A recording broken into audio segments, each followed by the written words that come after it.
Well, greetings and salutations, everybody. Welcome to the John Campea Podcast, episode number 38 for Saturday, August the 6th, 2016. I am, of course, your host, John Campea, and I'm joined by a very special guest today.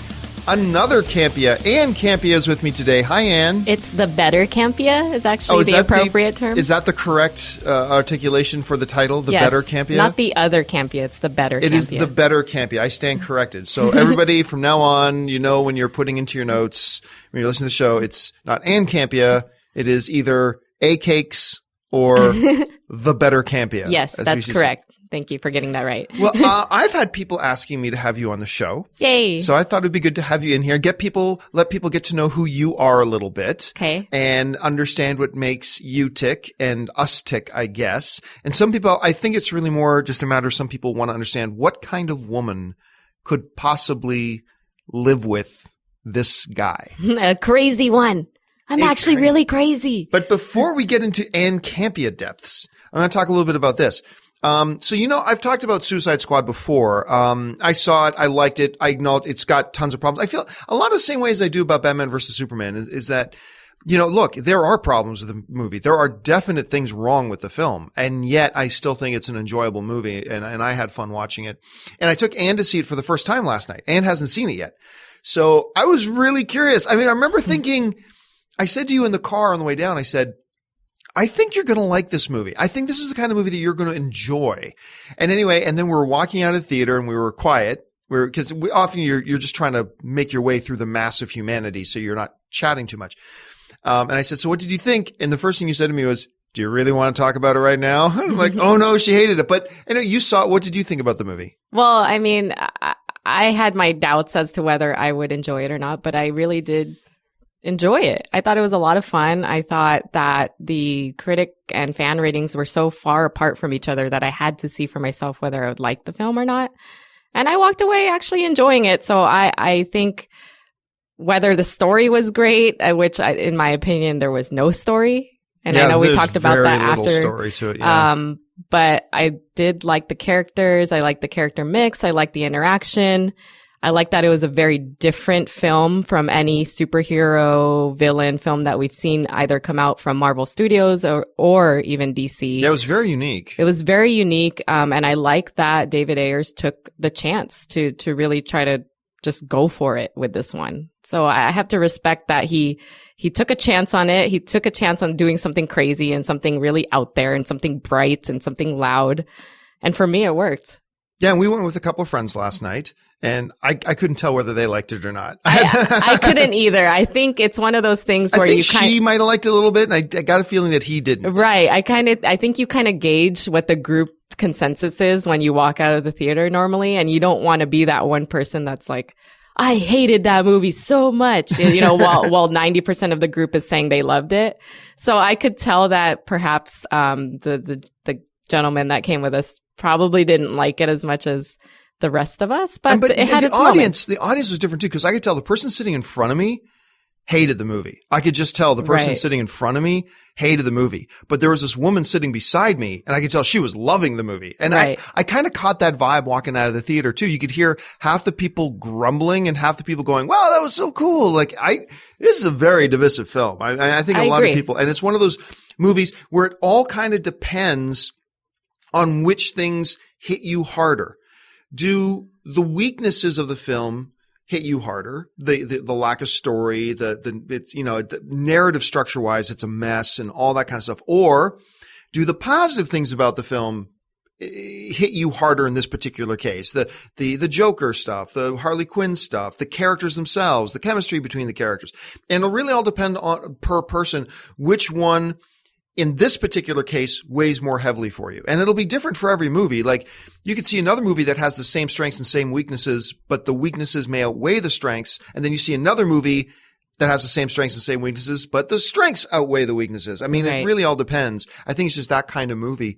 Okay, I just wanted to get your feeling on that. Well, I mean, and let's be real here. It's not a perfect movie by any standard. Nope. But I had a lot of fun. The action was good. So, I mean, I really enjoyed, seeing Will Smith interact with Margot Robbie, as well as their interaction with the woman who played Amanda Waller, Viola Davis. Yes. And I liked the guy who played Rick Flag. also. Oh yeah, Kinnaman, the guy from the RoboCop reboot. Oh, that's who that was. Yes. Yeah, I thought he was fantastic. And I actually thought Jai Courtney was pretty good in it too. Right. A lot of people crap on Jai Courtney a lot, but and sometimes for good reason, but I thought as Captain Boomerang, he just brought enough over the topness to it without having too much over the topness. Right. And I dug it. Yeah, I thought the casting was really well done. And again, the people who probably hated it, they hated it because there was no story. Let's be real here. I walked out of there saying, did I miss something? Or was that really just the story? Was that basic plot point? That basic. Yeah. So it really is a simple movie, but a lot of fun. So I liked it. I'm glad we saw it. All right. I stayed awake. You did. That's a big That's rare. telling. Ann, you gotta understand, Ann loves movies. She loves movies. But her family is a family of, what is it, narcolepsy? I don't know. We can sleep with a snap of a finger. And Ray. I've never met my two people. sister is also the same way. Really? Yes. Because I've never met two people. Because I don't know your sister as well, but I know Ray obviously very well, who's worked with me at AMC and at Collider and stuff like that. I have never seen two people who on command, like that, just instantly fall asleep. It's hypnotic. It's crazy. I cannot believe. So Ann will quite often, especially if we go to late shows. Yes. Because you work long hours. Yes. So sometimes you'll fall asleep, but you were awake through the whole thing. I was very proud of you. Yes. That's a true telling that I enjoyed the movie. Okay. So let's move on from Suicide Squad. Okay. And I want to let people get to know Ann a little bit more. Okay. So tell people a little bit about your background, where you're from, all that kind of stuff. Just sum up in a minute. Who is Ann? I am Ann Campea, aka Cakes. John's the only one that calls me that, by the way. I'm 5 feet tall, maybe. I'd say vertically 5'1". challenged. I'd say 5'1". Filipino. Both my parents are from the Philippines. If any of you guys are wondering, I have 2 awesome and narcoleptic siblings, and 2 amazing black and tan wiener dogs, Lily and Shadow, who I love very, very much. They are a huge part of my life. I work at Hasbro as a project manager. I wish I could make toys and design them myself, but it's pretty awesome to see other people do it and just be in that type of creative space. And I once wanted to be a politician. Well, because I thought one day I would run for a political office. I still think you could. I think being married to me is a big hindrance to any political aspirations you have. You've kind of screwed up my I pretty much record. Screwed up. Yes. I think when they start vetting candidates, it's like, wait, she's married to a guy who did this and said this? What? Yeah, I kind of ruined that. But early in our relationship, you were the political field rep, looking after healthcare reform and stuff like that for the congresswoman in Orange County. In a very, very red county. I know we won't go into politics, but it was a really interesting experience to be working for a Democrat in a very Republican county. And yet she kept winning. And she keeps winning. And, it was that experience that not only enticed me to be interested in the job, but also 90% more drew me to not want to ever run for political office. When you saw how stressful and ridiculous it is. It's a really hard life, and they don't really get paid that much.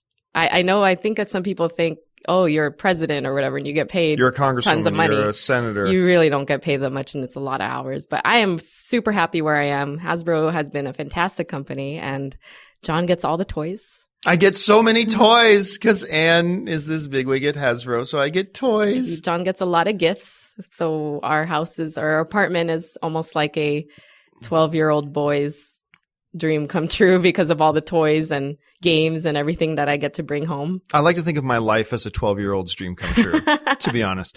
But your background, especially working, is really impressive. I mean, you have worked in government. Not just with the congresswoman, but you've worked in government, you've worked in healthcare for a lot of years, as far as being an administrator goes with healthcare and health plans and things like that. And then this opportunity came along at Hasbro. Talk a little bit about your education and what your background there was that could have you working healthcare and government and toys all at once. Well, fortunately, my parents, I think in the Asian culture, just like any other of my Asian friends can attest to, they always push education on you. And so my parents were very much supportive of me wanting to go to school for half of my life. Right. So my background is in political science. I graduated from UC Riverside out here in California, and then I went to Cal State Fullerton and got a master's degree in public health, and which is when we met, was shortly before, right before I was going to graduate from Fullerton. And so I think, to be honest, life experiences dictate where you end up in your career. At least that applies to me very heavily, because I did not for once think that I would go from politics to healthcare. Or from healthcare to toys.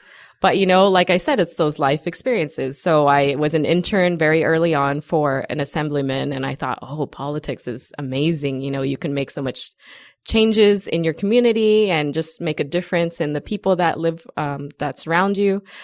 And then, you kind of see the dark side of it. Like I was saying, you don't really get paid that much, and it's long hours, and you really... And people complaining at you all the time. It's kind of like the life of a film critic. At you. Exactly. It's like the life of a film critic. At you. And I'm like, do I really want that life? And so, also around that time, my dad started to experience a lot of health issues. And so, at that time, I started to have to try to navigate and help my parents navigate the healthcare system, which is why inevitably I ended up in public health and in the health system, and tried to figure that out. And it's another topic that is probably very boring to your audience, but it's not fun. Let's just say you're very lucky that you grew up in Canada, where you have universal health care. I remember, like, when you started your career in health, because we were together already, but when you started your career going into healthcare, you were actually really excited at first. Yes. And it's like wanting to help with it, because you also, healthcare was one of your portfolios in working with the Congresswoman. And I remember you being so excited at first, but as the months drew out, you're like, this is teetering on horrible. Like, you were just always like exhausted and tired, and it wasn't what you wanted to do. Yes, it's like a never-ending jigsaw puzzle, and trying to fit the pieces into the right space, and it just would never exactly be complete. And so to be in a career where you don't feel like you're actually accomplishing something and have an end goal, that got tiresome. So to that point, we met when I was working in healthcare, and meeting you kind of jogged my creative side. And I've always loved to draw. Hear that, ladies? Meeting me jogged her creative side. In bed. You said it, not me. But yeah, just watching you be creative in your career, and just seeing you be successful in something that people never thought would actually end up being a career. So your mother still doesn't believe this is a career, by the way. I.e. my mother, who still laughs at what you do for a living. But it was one of those things that was inspiring, because somebody could actually get into an industry where it's creative and it's fun, yet you're doing something that you're passionate about. And while I can't design toys, like I said, and I can't figure out how they work, I can tell people what to do and how to make toys. So that's where I ended up, is at Hasbro, watching people make these amazing toys, watching kids smile as we, pass out free toys at the hospitals and things like that. So it's still fulfilling in that sense. Like, I feel like I'm helping people and making people's lives better, but it's not in healthcare, and it's not in politics. It's in a creative space. And I think part of the reason why I ended up here is because of you. I still remember, this is one of my favorite stories to tell. Ann's mom, I still don't think she gets it, like, really. And Ann's parents and I, we don't have a lot of in-depth conversations. Let's just say that there's a language barrier and stuff like that. I adore Ann's parents, and I think they like me. Sometimes. Yes, sometimes they like me. I'm not really sure. And I remember, like, Ann's mom, I think for the first 2 years of our relationship, she kind of half thought I was unemployed. Like, because I was doing like this web stuff online. She just didn't get that. She thought I was unemployed. And I'll never forget the day we got married. It was about like an hour after the ceremony. And we're getting ready for the reception. And your mom comes up to me, and in her charming and slightly broken English way, her understanding is because I was Canadian and now I've married an American. And she was like, so you can get job now? And I'm like, so I decided, you know what? I'm just going to go, yeah, Mom. Yeah. Now I can get a job. Now I can get it. I think she gets it now. It took years. I mean, and obviously with you helping my brother be employed in the same type of space, I think she understands. Yes. I think when she not finally all jobs came, you have to go into an office for. I think when Ray finally brought her to the Collider Studios. Right. To see the studios. Right. And at the time it was like, you run all this? I'm like, yeah. All these people work for you? Yeah. Oh. it's like, oh, it took 7 years, but she finally kind of clued in. Okay. So let's fast forward now to a point in time that you were mentioning when you and I met. Okay. We met and we were both in unique situations. I was only in the U.S. and my plan was only to be in the U.S. for a year. I never planned to stay here. I wanted to come here just for a year to meet some people and then go home back to Canada. And you had just gotten out of a relationship, like a long-term relationship. About 7 years, I think. Was it 7 years? Something like that. Okay, it's like 7 years. And how long had you been out of that relationship? It was like a matter of weeks, wasn't it? Maybe a few months. A couple of months you were out. So we were like, so we just thought, oh, okay, well, we're just going to date for a little while. Yeah. I think a lot of people always ask, how did you meet? And I think that story is also really cool because I actually met John in my first trip ever out to LA alone, driving out to LA. Again, going back to being Asian, my parents did not want me leaving Riverside, which is where I grew up here in California. LA is about a 55 mile drive. And so that to them was scary. And And you were how old at the time? 24, maybe 23, 24. Yeah. And they still didn't want you driving And they alone still out to didn't LA. want me driving out there. It was late at night. Just everything scared them about me coming out to LA. And so, being a fangirl of Milo Ventimiglia from Gilmore Girls at the time, I was completely obsessed. And from Heroes. Girls will remember Milo Ventimiglia from Gilmore Girls. Guys will remember Milo Ventimiglia as the lead guy, Peter, on Heroes. But this is the really cool kind of 6 degrees or even less than 6 degrees, part of how John and I met is that I was obsessed with him and I was a part of a social club that he ran on MySpace at the time called DSC. The Divide Social Club. Yes. And he actually interacted with the fans and I thought it was fantastic. And fortunately, living close to LA, I was invited to the premiere or special screening of Pathology. Yep, his new movie that he did with Mark Neveldine and Brian Taylor. Yes. And that, like I said, first time driving out to LA, I said, oh my God, I gotta go because this is my chance to meet Milo and marry Milo. That was thinking that the whole time driving out to LA. Little did I know. Milo gonna love me. So we watched the screening. I'm finally so Asian. Get to meet Milo. You know, it was just a great fan experience. And then we go to this after party at this really cool bar out in Santa Monica called Busby's. And there's like games and there's a bar and pool tables and such.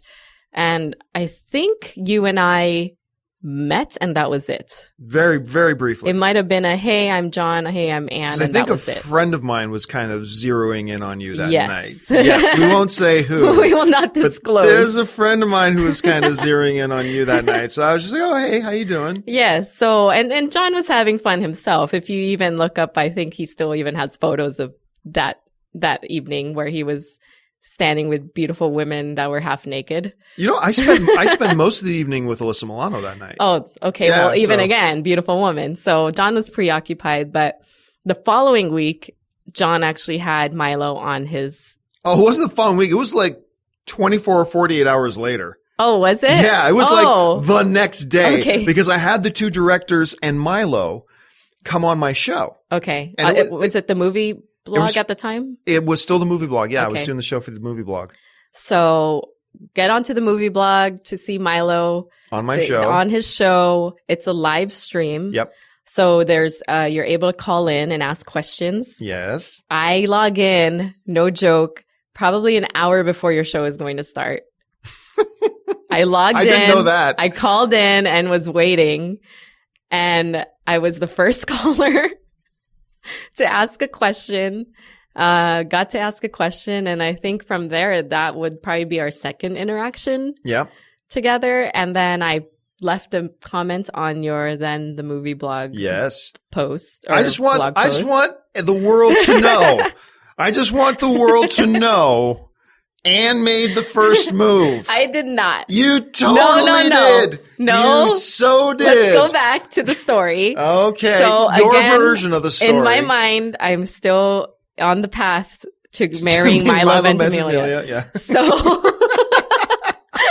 So you have this post up. And by the way, Milo is great. Milo is wonderful. He's a fantastic guy. So anyway. Yes. So you post the show and, you can leave comments because that's what you do back in the day on these blogs is you leave comments. I don't know if people know that now because everything's on YouTube, but I left a comment and you wrote me back and said, do you have a photo? Because I guess you wanted to see if we had met at the after party.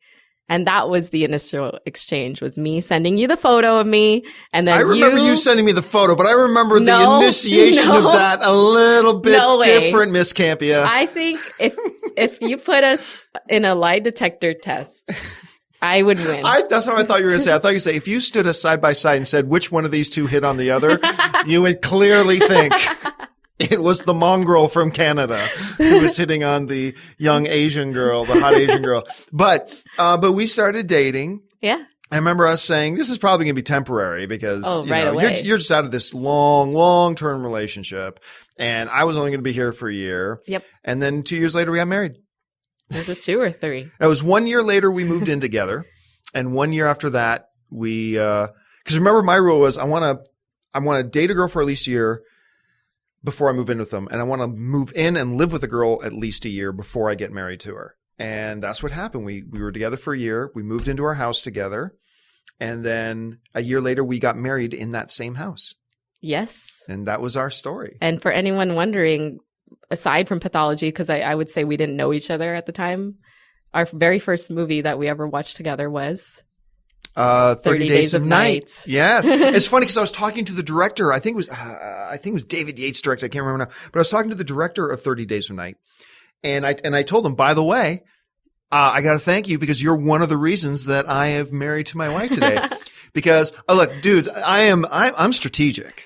I'm strategic because I invite her over. This is like Netflix and chill, just when Netflix was getting started. And I didn't pick a comedy. No. I got this beautiful hot girl with me. I'm like, I'm going to pick a movie that's going to make her want to jump into my lap. Okay. Can I also add that John had a shelf of DVDs. Yes. He had maybe one comedy. Yes. And then he had, for whatever reason, 5 copies of 30 Days of Night. Okay, that's because the studio. That's true. Yes. But that was because the studio had sent me like this big promo package of them. He's like, which movie do you want to watch? This one comedy or 5 copies of this 30 Days of Night? And by the way, it was like the worst comedy ever made. Yeah. So totally your choice, man. Along Came Polly or 30 Days of Night. I have 5 copies of them. Your choice, honey. Hey, baby, whatever you want to watch. As long as it's 30 Days of Night, then it's whatever you want to watch. Whatever, it worked. So, all right. So we got a few minutes left here. I want to ask you a couple of things. I'm going to ask you to be very honest. Okay. All right. Okay. So let's start with something nice. What is your favorite thing about me? Oh, I think it's your passion. All right. Is that new? Have you heard that from me before? I don't think I've heard that from you before. That's a good one. I like that. All right. What is the most frustrating thing? Because I know everybody wants to know this. What is the most frustrating? Because guess what, folks? I know this is hard to believe. I know this is going to shake your worldview, but I have some bad qualities. I know it's hard to believe, but so, Ann, what would you say is the most frustrating thing about me? Believe it or not, I would say it is your passion. Okay. Oh, you know what? I totally see why you would say that. Yeah. Because I get really riled up. He can get very passionate about some things. And while it's been for the better most parts, but sometimes he gets very stuck on things. And I'm very much the same way in my personality. Yeah.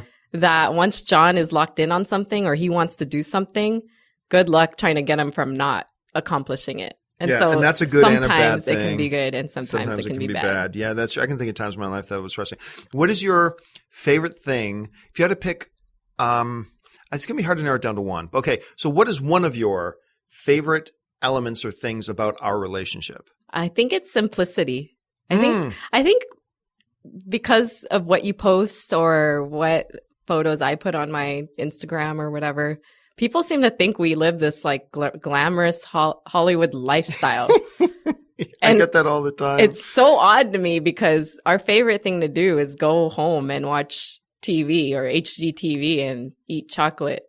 You know? Yeah, one of our we don't get a lot of evenings when we do this, but our favorite thing to do is get home from work. Hey, let's run to the grocery store, buy some snacks, maybe some ice cream. Yep. We've got these Shea lounges in our living room that you kind of lay down on, and let's go stretch out on those things, eat some ice cream, and watch a movie or watch TV or watch HGTV or something like that. And that is like one of our favorite things to do. Yeah, I would say so. Okay. So yeah, I like that. Do you like that too? I do like that. I mean, that's my favorite thing. But like for me, one of my favorite things is that you can't have everything. Like I know that in life. You can't have everything. But I am always amazed at how lucky as a man that I am, because I ended up finding this incredibly intelligent, beautiful, ambitious, wonderful girl. And then I met you. Yes. No, I'm kidding. Exactly. I met this beautiful, ambitious, wonderful girl who is also, because you understand the things I love most. I love movies.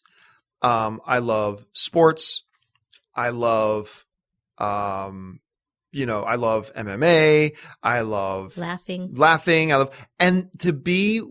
I got so lucky that I get to be with a woman who actually loves all those things too. And gets to do like a lot of guys I know who are married like Magic the Gathering, but they can't play Magic the Gathering till they have nights, the rare night that they can get together with buddies or whatever. Mm-hmm. You and me both play Magic the Gathering. Mm-hmm. So like we'll sit at home. It's like, let's play Magic. Okay. And we'll crack out our decks and play Magic the Gathering. I mean, that's just what we do. And it's kind of fun for me to be able to honestly say that, because you're supposed to say that your spouse is your best friend. That's what you're supposed to say. And I know a lot of spouses who have wonderful relationships, but really they're not each other's best friend. Mm-hmm. Like they have wonderful marriages, wonderful relationships. But I can honestly say that I am married to my best friend, which is really cool. Aww. I love that. Like, because you are like my favorite person to go to movies with. You're my favorite person to watch MMA with. You're my favorite person to play Magic the Gathering with. You're my favorite person to do just about everything, like whether it's going to the gym or you're my favorite person to do everything I do with. So yeah, there it goes. Except watch porn. That's still a little bit awkward. Oh, that's so sweet, honey. Thank you. You're welcome, baby. Anyway, okay. Well, gosh, that's like 30 minutes. So That's the podcast right there. Is there any final thoughts you want to give our friends who are listening to this podcast? I just want to say that, I'm not good with words like John is. And so that's how I get the ladies. I rarely get to speak about our relationship. So this has been a lot of fun. And you guys that are, listen to John's podcast, thank you for following him for all these years. I think if you don't know already, John is the hardest working man I know. And for everybody that is inspired by what he does, continue to be, because he inspires me in my life. So. Aww. Yes. Oh, thank you, baby. Yeah. Okay. So, that'll do it for this episode, guys. Episode number 38 of the John Campea Podcast. Hey, listen, do me a favor. If you're not already subscribed to this podcast, subscribe to this podcast through your favorite podcast app. And do me a favor, even if you don't use iTunes, open up iTunes and find the John Campea Podcast and just rate and leave a comment on the John Campea Podcast. That's all you need to do. That really helps out the podcast a lot. So if you could do that, that would be wonderful. Make sure you're subscribed to Comic Con HQ, the network I work with now with my show, Film HQ. It got me and John Schnepper on there, and you can watch new episodes every Saturday. Just go to Comic Con HQ and sign up. We got guys like Nathan Fillion has shows on there. Mark Hamill, Luke Skywalker himself has shows on there. Like, it's a great network. I'm so excited to be a part of it. So go and sign up for that. And make sure you subscribe to my YouTube channel. I put up like 3 or 4 videos, reviews, and editorials every week. Go to youtube.com/John Campea. And Ann, where can people find you and your stuff online? You can find me on Instagram at Ann Campea. I can't even remember my handle, and Twitter as well at Ann Campea. And you can find me on Snapchat at Campea. I'm also on Pokemon Go. Oh my God. Yeah, we didn't get into Pokemon Go. Next time you want to do a podcast on that, I'll be here. Yeah, we'll get right on that. We'll get right on you and your freaking obsession with Pokemon Go. Okay, guys, so that'll do it for me. Thanks so much. Leave your thoughts and comments. You can follow me on Facebook and on Twitter, simply at John Campea. On Facebook, it's facebook.com/John Campea. On Twitter, it's just at John Campea. So you can send me stuff there. And that'll do it for us, guys. Thanks so much for joining us. My name's John Campea, and until next time, bye-bye.